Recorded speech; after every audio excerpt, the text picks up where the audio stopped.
Howdy, all of you delicious people. I'm here today to review Taxi Driver. So, I don't think I've ever 100% watched this movie. So, I sat down today and I was like, okay, let's 100% watch this film. Because, I kind of wanted to see this for a very long time. And after watching this movie, because I've recently seen the Joker movie, I'm like, the Joker movie basically steals everything from this film and does it in their movie. like we have the Joker movie that rips off this movie. I would say about a good freaking 80% of it, with the exclusion of the whole Jodie Foster Lady of the Night thing.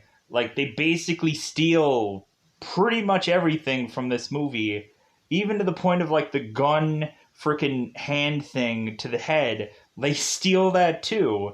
And I'm like, oh my god, basically the Joker had ruined my viewing of this movie. And I'm assuming now, if I were to ever watch the Joker movie again, which I don't think I ever will, but if I were to ever watch the Joker movie, Taxi Driver would ruin that for me too. To just be consistently, I would just be like, yeah, this movie is just a Taxi Driver. It's just basically the same film. So, but that's why I wanted to also just watch this too, because of okay, why is Robert De Niro in the Joker? And it seems that I remember bits and pieces about this movie that might be Joker-esque, so let's go into this. So, here's my thing about this movie. This movie is really dark, I'll admit that. There's some weird things that a lot of people will just be like, okay, if someone is to like this movie, maybe they're a weird person. But I'm like, you know what? I liked this movie because while watching it, it consistently reminded me of other films. That's the enjoyment of which that I had from this movie. It started to remind me of a lot of things. It also reminded me of a Martin Scorsese film called Bringing Out the Dead, which was with Nicolas Cage. It also reminded me of the Jake Gyllenhaal movie Nightcrawler. It reminded me of the Ryan Gosling film Drive. It reminded me of Fight Club, when eventually Robert De Niro is to have these dialogues and narrations throughout this film. I was like, very rarely do you actually get a narration in a film where this guy is just talking about how the city and how he desperately just wants it cleaned up. To at some point when Travis, who's Robert De Niro's character, is talking to a politician and is mentioning how he desperately just wants this clown Joker. He wants this town to get cleaned up. If anything, he always wakes up with a headache because of just what this town is and how unclean it is, and just how a lot of times how difficult this town is to live in, just because of probably any numerous things like music blaring 24/7, or because eventually people live in a bad neighborhood where eventually they'll just be like, god, I hate dealing with this neighbor because this neighbor just blares music all the time. And it's just shouldn't there be a noise complaint? Shouldn't there be cops being sent out? But they'll just do it again. They'll just do it again and again. So, aka neighbors, of which that I have dealt with, where they just blare music all the time. It's just a consistent blaring of music where it's just you end up getting headaches all the time because someone is blaring some kind of music somewhere. But you just have to deal with it because what difference does it make? Someone else is going to be blaring music from some other part of the neighborhood. It's bound to happen because everybody just loves to not just crank out these things called headphones and listen to their own goddamn music. It's annoying. But anyways, pushing on. So, back to the review. I'd have my own little personal thing because good god.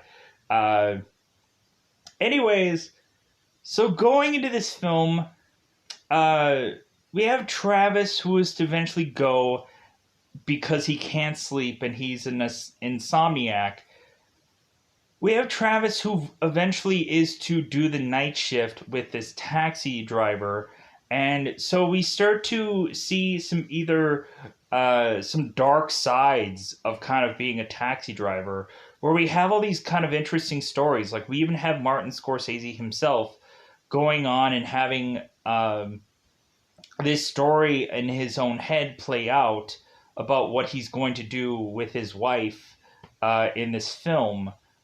And I thought that that was really interesting, but I also thought it was like really dark. I was like, okay, like this is kind of interesting.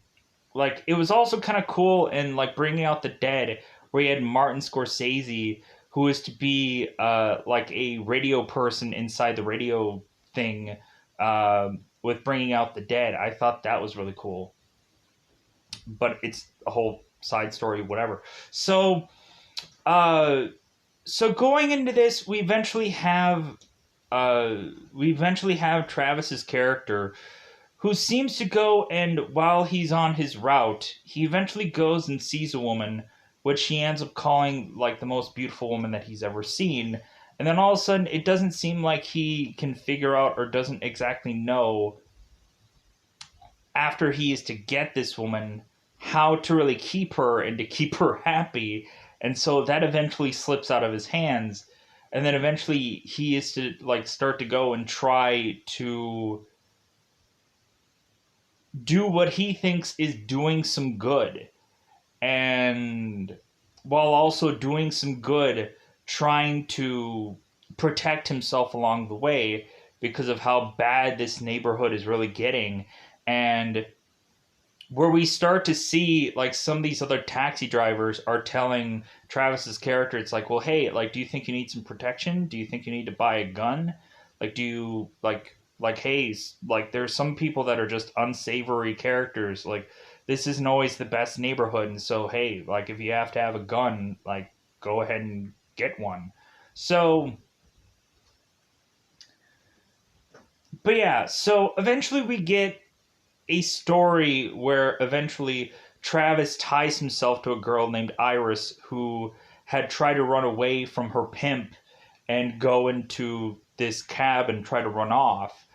And all of a sudden, Travis, who had remembered that moment, is going and trying to seek out and find this girl and try to whisk her away, like in those old fashioned fairy tales where you have the girl that's in the castle and she's stuck up there, and so we have Travis in this way trying to go and slay the dragon to get to this girl to protect her, to bring her home. And then like the only thing that I don't really quite understand is the very end of this film, how I'm like, okay, so did Travis make it out? Was this all just a sequence? Was this all just a dream that he had? Was this his last like thoughts before he was to go on into the great beyond and whatever? Like, did he eventually just like get through that whole moment and make it on to eventually grow a bunch of hair back and drive his taxi yet again? I don't know. So here is also one thing that I could say about this movie before we head on to spoilers. There is also to have been a real life, like, scandal thing, whichever, that happened from this movie, evidently. There was to be, I guess, some guy who ended up supposedly assassinating a president because of this film. That all of a sudden there was to be a guy that was supposedly infatuated with Jodie Foster, so much so that he was to have supposedly assassinated a president because of that. Like, I guess you can, like, I don't know if that is accurate or not. Like, that could just be a story that some people have just passed around, like some urban legend or something. But uh, like I don't condone any of that. I'm not saying that any part of this movie is something that I just like, oh man, if I were put in this guy's shoes. No, like there was nothing like that. Like there was at no point that I wanted to be in Travis's shoes during any portion of this movie. Like I just liked this movie just because it had so many feels of so many other things, and like that was my real true like interest upon this movie, and that was really it. So with that said, let's go out of our way. Let's go into that double five time territory because it is about that time yet again to go into spoiler time. Spoiler time. It's about that time I'm going to spoil this movie. So, very beginning of this film, we have a guy who is to desperately look for a job because he can't sleep nights, and he's just insomniac and he just can't sleep. So Travis is to go for this night job to work and be this cab driver, this taxi driver. It's kind of funny now that probably like taxis are a thing that probably aren't as big as they used to because now we have Ubers and we have all these kind of other transportational things, and plus a lot of people have figured out other ways to eventually get by, especially with really just being worried about the whole new normal situation and how that still is impacting people to this day, where a lot of people aren't going to be trusting of just being sitting in some other person's car or whatever. So, which is understandable. So, Travis, Travis do of course get this taxi driver job, and so eventually we consistently have this narration of Travis going on. How eventually Travis is to mention how uh, how eventually when it is to rain, there's some times where it cleans up uh, the disgusting parts of this town. It kind of sweeps everything under the sewers and is to eventually kind of just clean up the town for once. And Travis is to take that metaphor of just like, man, I wish that there'd be like something beyond just rain that eventually really clean up this town, because it seems like there's some unsavory characters and whichever, but it's not like he's consistently getting like held up or mugged or whatever like on a daily basis whenever he's to walk outside of his taxi, but we I guess don't see that part. So Travis is to eventually go on, and I'm gonna have to probably do parts and bits in this not a exact perfect way of every part of this movie. So there's gonna be some stuff that comes to my brain that may not be perfectly in line, or there might be stuff that I skip around about because whatever reason. So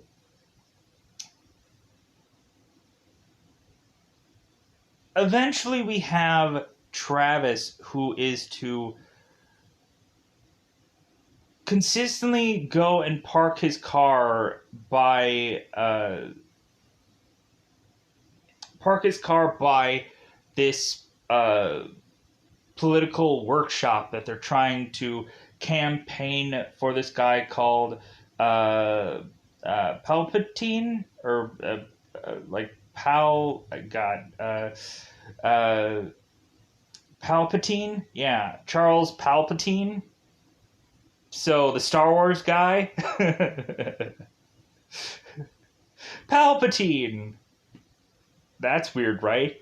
So, uh, so eventually Travis parks his car to all of a sudden see this woman called Betty, uh, or Betsy, and so Betsy also stares at this guy, and so we have her coworker, who is to be named Tom. And so Tom is a spot that this guy consistently parks in front of this place, and so Tom eventually, who is Albert freaking Brooks, which I've seen in the movie Drive, like Ryan Gosling and Drive, and But like I like Albert Brooks. Like I like a lot of stuff that he did. Really some good solid comedy coming out of Albert Brooks. But anyways, Tom is to eventually see Travis's character parking there, and so Tom is like, you know what? I consistently see this guy parking here, staring out at us. Like maybe I should go and have him move. To eventually just come up with some kind of reason to scare this guy off. So Tom goes out there and says, like, hey, excuse me, like you're parked right in front of our building, and could you move? And so like Travis immediately just starts driving off, and so eventually Travis is to meet some common men that also are to be taxi drivers. I guess they all take breaks at the same time. And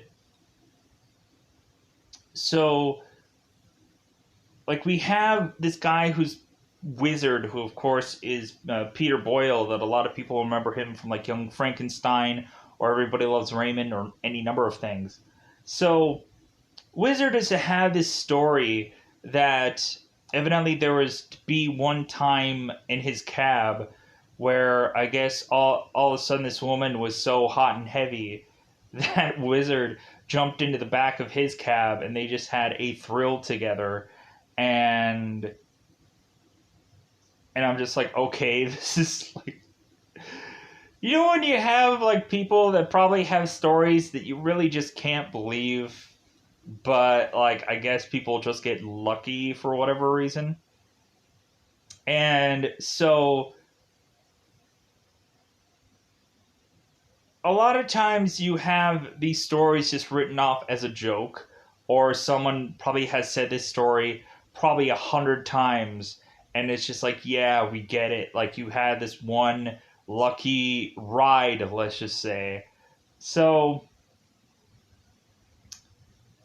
eventually we get a part in here where eventually Travis to pull aside this Wizard guy and mention, he's like, you know what, uh I'm having like some kind of difficulties, just kind of doing this, like I'm having these dark kind of thoughts, and like I don't know, like this is just kind of like really difficult for me. And so Wizard is just to like set really just Travis aside because they're both kind of off to the side somewhere, just kind of talking on their own.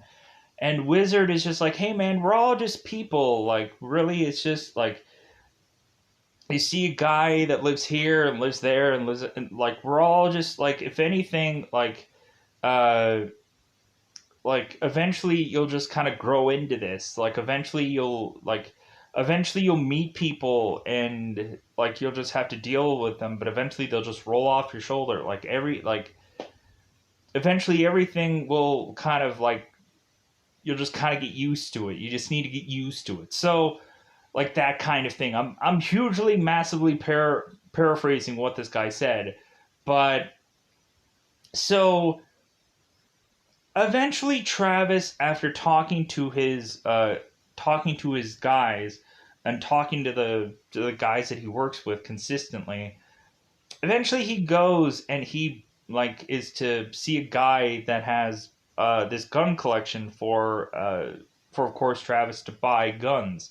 So eventually Travis basically buys a whole briefcase full of guns, and so he goes off and he has his target practice, and he goes off and eventually is to like be in his apartment consistently, and like I would say like he's playing around with these guns, which of course you shouldn't do, but none of these guns were loaded, but still like he's like doing a lot of playing around with these guns. And eventually like there's one part where eventually he uh, figures out how to concoct this gun that like flies out of his hand, to where I guess he can always have a gun like free to have to at any quick moment have to defend himself.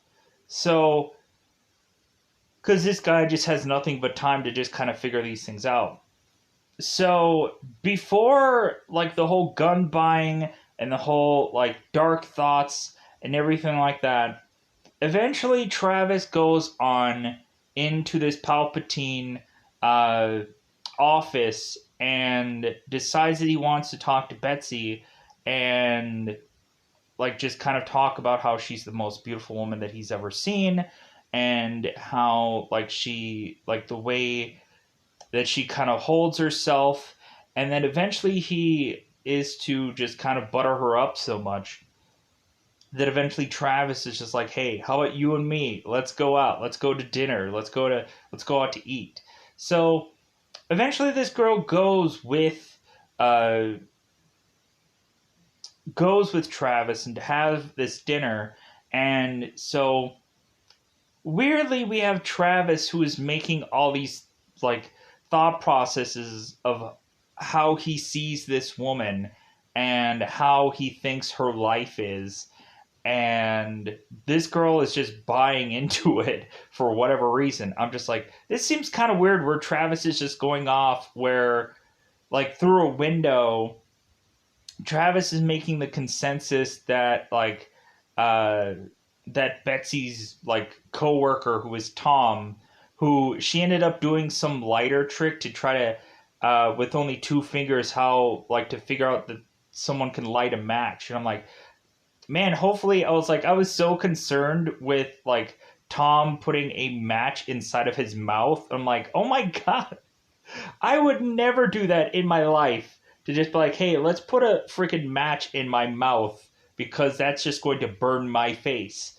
But I don't know. Tom just easily was trying to like figure out how to put like this like light this match in his mouth, which I was like, I would never do that.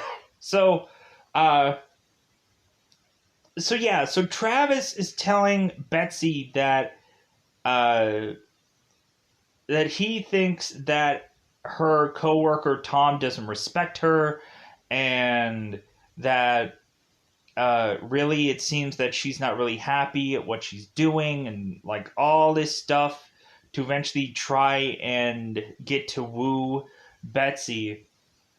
But then eventually we have Travis completely lose Betsy because Travis is to realize that it seems like there's only one movie theater in town, but that movie theater is to be a dirty movie theater. We have at one point Travis going into this theater and trying to get some concession stands by himself before he takes Betty along with him.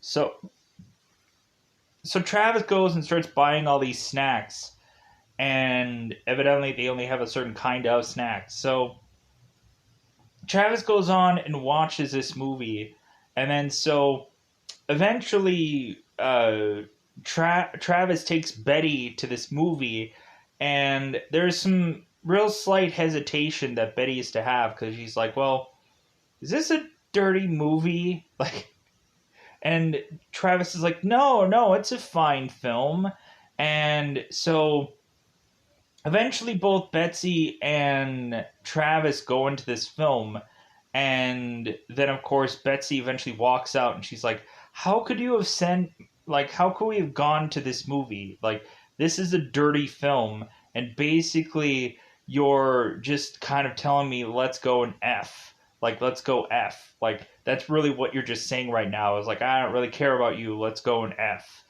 So Travis is like, no, no, like you know what? I don't know much about movies, and so maybe I didn't realize that this was a dirty movie. I just went into this thing not really knowing, and so eventually Betsy is just like, you know what? I just don't want to. I just don't want to like be around you anymore, and so like Travis should have really taken the hint, but he doesn't. That eventually she just doesn't want to speak with him. But then Travis is to just try to eventually go to Betsy's work and to call her out on like what she had done to him. And then eventually we have Tom who kind of is pushing Travis out this door and to say, hey, there's a cop there. I'm going to call this cop over here. And so that pushes Travis really just out the door to just like, okay, fine, I'm never going to talk to this girl again. So, and that's when we get to eventually like Travis having some dark thoughts, him going and buying some guns, him consistently going to this target practice like place to kind of shoot these targets with these guns to, I guess, get comfortable with them.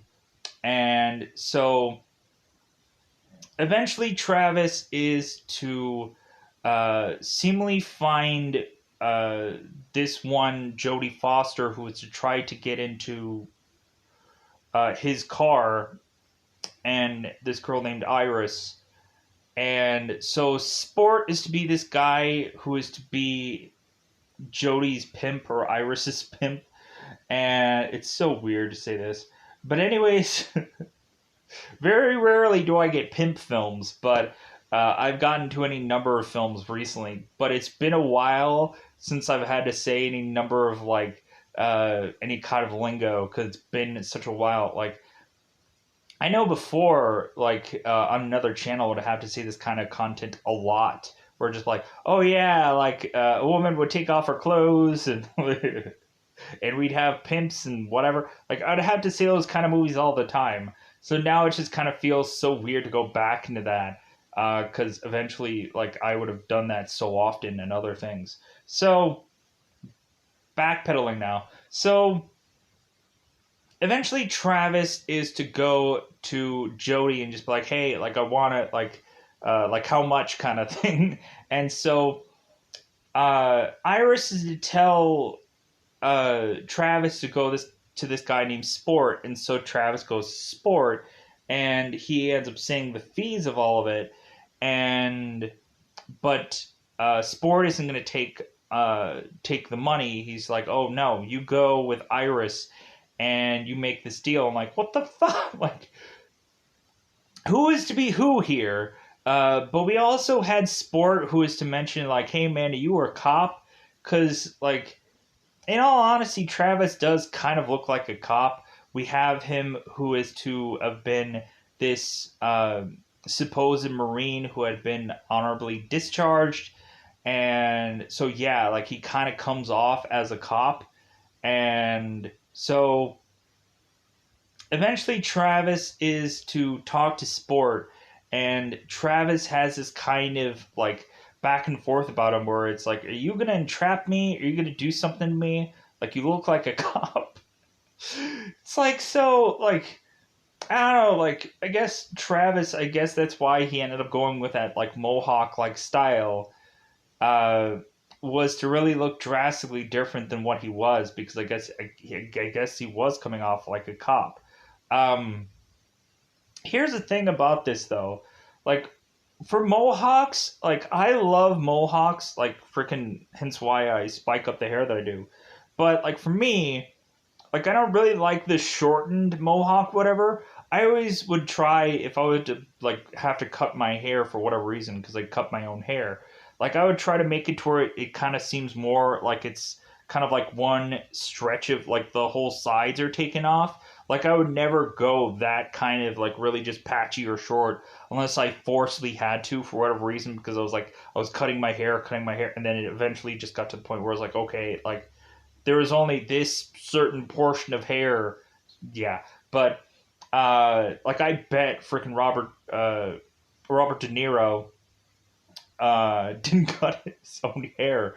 Like I bet like he had someone professionally do it, and that's what it looked like. So, uh, anyways, so uh, we eventually have Robert De Niro's character that is consistently going and like seeing things about this Palpatine politician, and he's consistently going and like going to see his speeches and going to see everything. Eventually, we have Palpatine who is to have some kind of get together, some speech, and so we all of a sudden uh,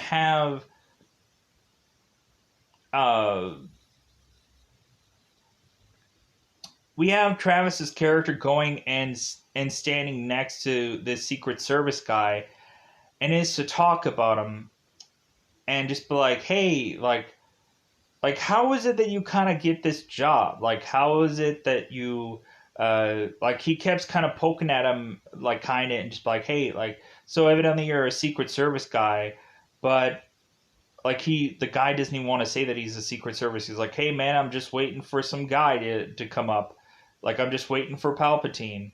And so Travis is like, yeah, I like that. It's like I'm waiting for the sun to come up. I'm waiting for the sun to shine. Like, yeah, that's what I'm waiting for. So eventually Travis talked to this guy in his dimension like, hey, yeah, like how is it that I can eventually become one of you guys? Like I've had some military experience. Like maybe I can just easily become one of you guys. And so the Secret Service guy is like, oh yeah, sure. Like uh, definitely, if you want to just give me your address and I'll send you all of the information for you to be able to come one of these.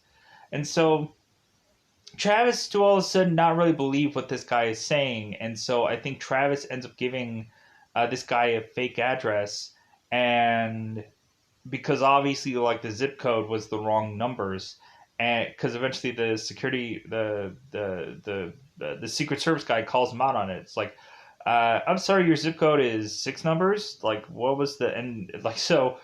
Travis was to evidently give this guy his phone number as a zip code because he's like, yeah, I don't freaking believe you. So eventually, Travis is to start to walk off, and one of the security, the secret security guys, tells one of the other security guys to go and take a picture of Travis, but he ends up kind of like quickly kind of doubling back to where this guy couldn't take a picture.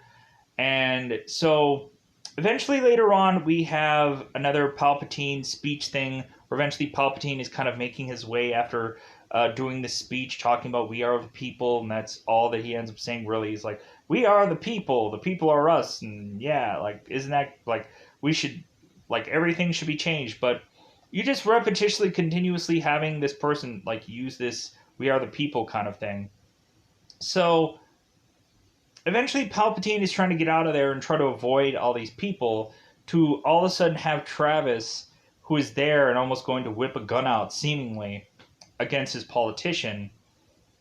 But eventually when the secret security guys are trying to take down Travis runs off and runs away, and then eventually the security guy that is after De Niro's character ends up falling over onto someone, and Travis just runs off and easily gets away. So let's cover the Martin Scorsese scene. So there's to be part in this movie where it seems there is to be uh, Martin Scorsese's character that hopefully has a name in this movie somewhere. No, he doesn't have one. Of course not. Uh, so, so Martin's character is to be sitting in this taxi, and Travis turns the meter um, off, and Martin's character is like, no, like keep the meter running. And so Travis is like, okay. So Martin's character is to look on and to tell this guy, hey, do you see that window up there in that building and the with the light on? And Travis is looking. He ends up finding a window with the light on, and he's like, okay. So Martin's character is to supposedly be a jealous lover who I guess has been stalking his wife, who has been going out and sleeping with some other man who is of a different skin tone. And so this guy supposedly has a weapon on him, and he is planning to seek revenge on this woman cheating on him. And he ends up talking about how like he is going to plan everything out, and how he's eventually going to how he's going to shoot this woman and whatever because of all this like revenge, and like how he's figured out that this girl's having an affair, da da da da da da. And I'm like, man, this is such like, and Travis is just sitting there hearing this whole story. And so Travis is just like, okay, like, sure, like, whatever. Like, but yeah, this guy is just talking about this story, and it's just like, yeah, like, I really want to just, I want to really seek revenge on this whole thing and whatever. And Travis is like, okay, like, whatever you're going to do, like, just get out of my freaking cab whenever you're going to do this thing. Because I'm wondering if like Travis had to be like the getaway cab for this guy. I don't know. But yeah, so we also have a moment in this movie where eventually Palpatine was to get into this cab early on and talk to Travis because evidently Travis was a supporter, but he couldn't like have like a bumper sticker or anything like that that was to like kind of really campaign for this guy. But we had Travis, who was to mention to Palpatine himself while he was in this cab that he has been telling everybody to vote for him. And he's like, okay, well, that's great.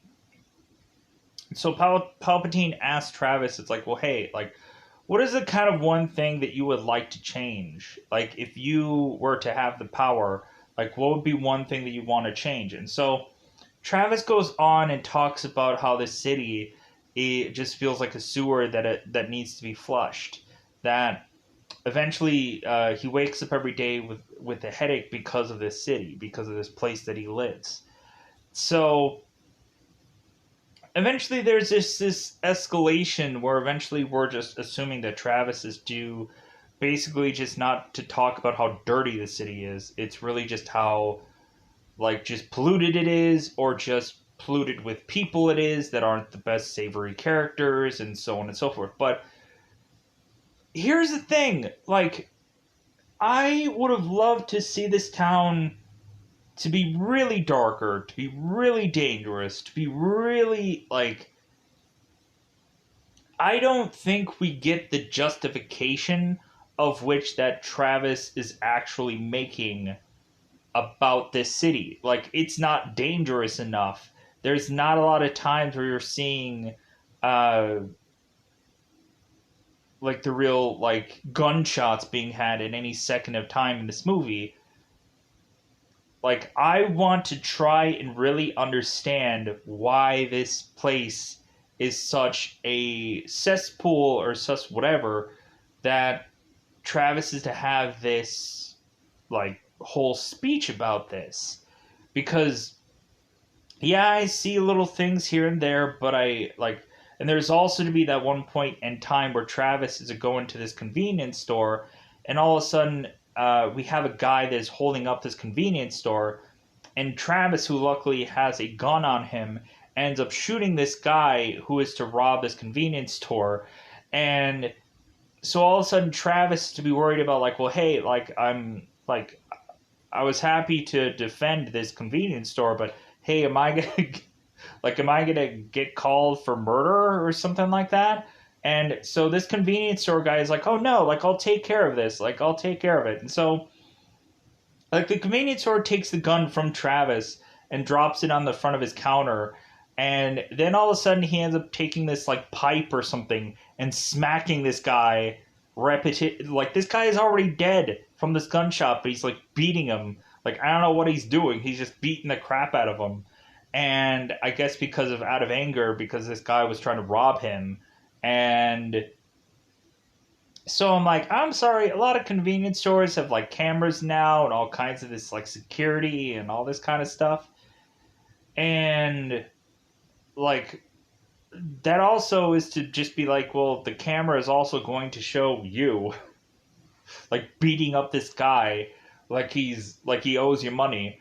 But yeah, so that's what I thought was like, I guess, the darker side of the city. But I don't think we were to see enough of it. Like, I don't think that we were to really see uh, how there's like all of this to be really justified in the story, with the exclusion of the one Martin Scorsese line about him like going after his woman because of revenge or whatever. Like, that is probably the darkest part of this movie, really. with the exclusion of what eventually Robert or Travis's character does towards the end of this film. So eventually, Travis is to go and meet Iris and to eventually put this money together to give to Iris, but then Travis is to consistently refuse Iris giving him some kind of service, let's just say. Iris is to try to consistently like unbutton this guy's pants, unzip his pants, and Travis is like, no, that's not what I want. It's not what I came here for. And so Travis is just like, do you ever want to escape? Do you ever want to just do something else? And so Iris just keeps pushing to unzip this guy's pants, and so Travis is like, no, like, I came to rescue you. Like, I know that you wanted to leave at one point in time. You wanted to leave this, and so if anything, like, I'll just kind of keep giving you money until, like, eventually you decide that you just want to be rescued from all this and you want to leave. And so Iris is just like, well, like, that sounds great and all. And so Travis is just like, how about we go and how about we go and eat together? Just have some meal together. And so Iris goes on and talks to Travis and just like they just talk about life stuff. They just talk about whatever. So eventually what ends up happening towards the end of this film is Travis eventually decides that he is going to rescue the damsel that is in the castle, metaphorically speaking. And so Travis just goes on and finds Sport in the middle of the street. Well, not really in the middle of the street. He's kind of on some stoop. He's just kind of hanging out. He's like, you know what? Like, I'm just waiting for the next customer. So all of a sudden, we just have Travis who whips out a gun and shoots Sport. And so all of a sudden now we just have Travis who's going through this building where he knows Iris is in and just starts gunning down all these guys. We have this moment where this one guy loses a bunch of fingers and he's like this. And he's like, ah! And so he's like, I'm going to kill you. And so Travis is to eventually start making his way up these stairs to eventually have one guy pop out and shoot Travis, I believe, in the neck. I don't know if he gets him in the jugular because, like, I don't really rationalize or understand whether or not that Travis, towards this scene, ends up dying in the end. Because we also get a scene after that that is to supposedly be the aftermath of that scene, which I don't know if that was an actual scene or not, or what was that.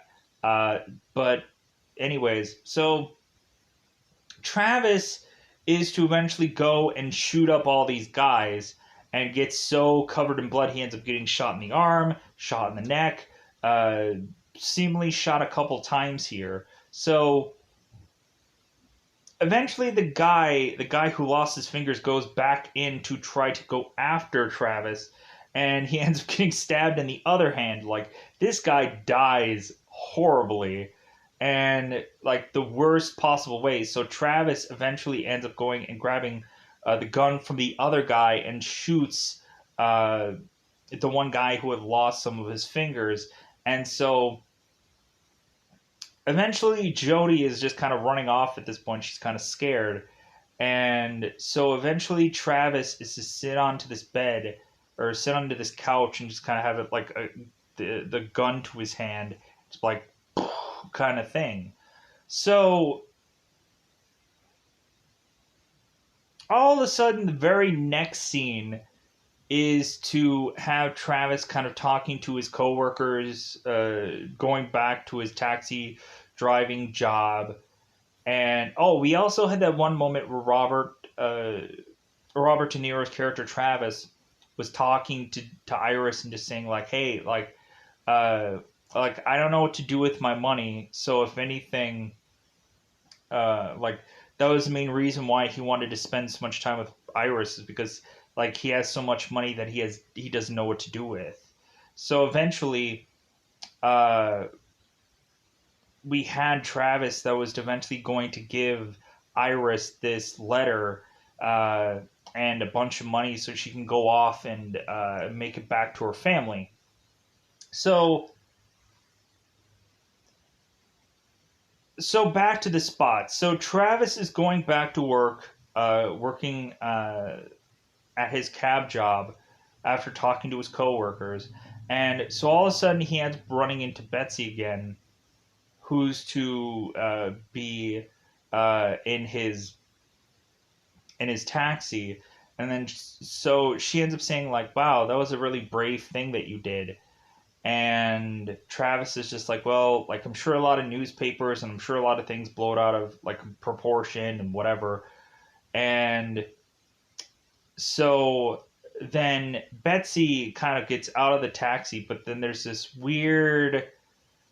like kind of weird thing going on where Betsy is to all of a sudden just be like, like if only kind of thing, where it just kind of feels like Betsy's all of a sudden kind of won over by this guy because of the whole like him taking action and him doing this whole thing and rescuing this woman. And so Betsy is just like, but nothing really happens after that. We don't see much after that. We also get a point where Travis is getting a letter back from Iris's parents to say like, "Oh my God, like my daughter has come back to us, and like I am forever grateful because of her finally coming back to us." And so we have this whole long stretch of letter that this guy was to have sent about how grateful he was to get his daughter back and blah blah blah blah blah. Uh, so that was kind of interesting also to just say like, okay, we had this closure moment for most of these characters, and it doesn't seem like Travis just had died from that whole scene. So yeah, like you can kind of write that off as a number of ways of just maybe this is the afterlife for Travis's character, where all of a sudden there's this happy ending, or we are to write this off as just like, well, no, all of this stuff actually happened, and we were to eventually get some good parts out of this, but it ends on this kind of like, but I wanted an absolute ending, an absolute happy ending, where all of a sudden we just have Travis's character white picket fencing it and whatever, and just like, or eventually he should have died at the end. To just kind of closure moment, just like, okay, there's never going to be a sequel out of this because obvious reason. But anyways, with that said, I think that's all I wanted to say about Taxi Driver. I think I've talked long enough about this movie.